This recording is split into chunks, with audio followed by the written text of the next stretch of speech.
we've spoken about this Patrick Toney defense with the Florida Gators, which is going to be basically the Baylor defense. Um, and you mentioned earlier one thing that I kind of wanted to touch on a little bit, which was how Florida has been working with the single side RPOs. And with this defense, they run creepers and sim pressure are big focal points there. And Ron Roberts, who is kind of like the coaching tree guy that Dave Aranda and Patrick Toney come from, has mentioned that he likes creepers to stop the RPO. He thinks that adds a lot of issues. So with college offenses and NFL offenses getting more RPO heavy, and obviously Florida's not going to be the only team running single side RPOs. We're going to see that from Bama and other schools. Just how important is it for Florida to utilize those creepers and that sim pressure and kind of throw a wrench in the plan of the RPO? Yeah, I mean, the first thing people always talk about when they talk about stopping RPOs is like, hey, can you play a lot of man coverage?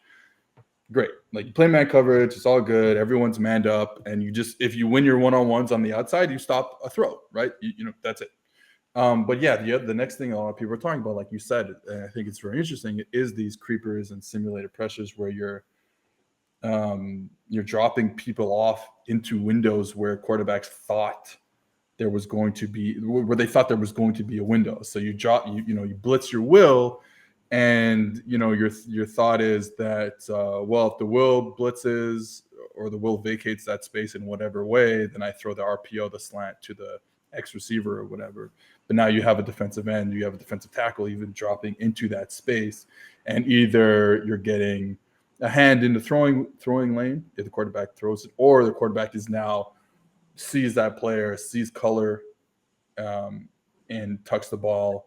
And obviously the run play is not designed for him to tuck the ball, so you have issues there. So I think that's a super interesting way to do it. Obviously, you other ways of just like playing, and this goes back to Ron Roberts and Dave Aranda and Toney as well, just like playing this like new style 3-4 defense, and kind of closing gaps that linebackers have traditionally been asked to play in, so that they can stay in pass windows longer, even though there's a run play in front of them, right? That's the whole issue with the RPO, is like, hey, I'm a will linebacker, I have the B gap, I see a run play that's like going towards the B gap, let's say, I have to go play that, and then all of a sudden the ball gets thrown behind my head. Like, you can do stuff within your scheme, within your front, just by even just the alignment, or pre-snap or post-snap alignments, like we're kind of talking about with the creepers and stuff, to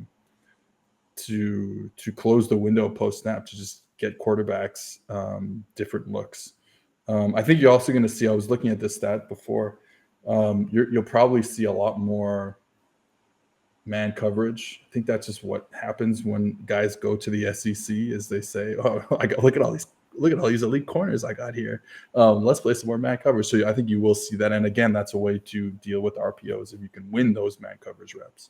NBA Finals are here. Game 1 is done. You got at least 3 more, at most 6 more. We'll see what happens. 1-0 right now. But you can make some money that entire time on BetOnline. BetOnline.net is your number one source for all your betting needs and sports information. Like I've said, I've been using BetOnline for 5 years now. I love it. It's amazing. You can bet basketball, baseball, football, soccer, hockey, darts, tennis, table tennis, reality TV, award shows, just so much. You could bet on almost, again, I'm warning you when I do this now, you could bet on almost anything you want. Head to the website today or use your mobile device to learn all about the trends and action. Check out BetOnline. It's where the game starts. Yeah, and then I know that I keep bringing up this Baylor defense, Dave Aranda, Ron Roberts. How important is it to have players that have high football IQs on this defensive side of the ball? Because, I mean, Ron Roberts, I was watching coaching clinics when getting ready for Patrick Toney, and Ron Roberts is saying, we never want to show a quarterback the same look post-snap that we're showing them pre-snap. So how important is it to have those players that have that high football IQ and can do a lot of things in coverage? Yeah, and I think when we talk about this coaching tree, and I believe, so they all spent time, or Patrick Toney was at Texas San Antonio, and like if you look at the coaching staff there, I believe Southeastern Louisiana. Well, he was at both, but I think the coaching staff there on defense at Southeastern Louisiana with Ron Roberts and like Pete Golding is there too, and Patrick Toney. Like it's an insane. We're gonna look back on that staff in 25 years and be like, oh, all these guys are like the Hall of Fame or something like that. Yeah. So I think when I look at those defenses, like this coaching tree, it's all about like, giving them the ability to kind of figure stuff out pre-snap, like when you're like as a defensive player, and saying like, hey, we have all this ability to run whatever defense we want to run here based on what the offense is giving us, but we keep it very simple in terms of our base package, and we have to let our players understand how our base calls will change given situation, down and distance, given formation, given personnel. That takes a lot of brain power on the field, right? But the opposite is like, I would say even like the Saban tree guys who really give a lot of information just in their play call, and they have a lot of coverages. They have a lot of stuff that they can do. I mean, it's PhD level defense.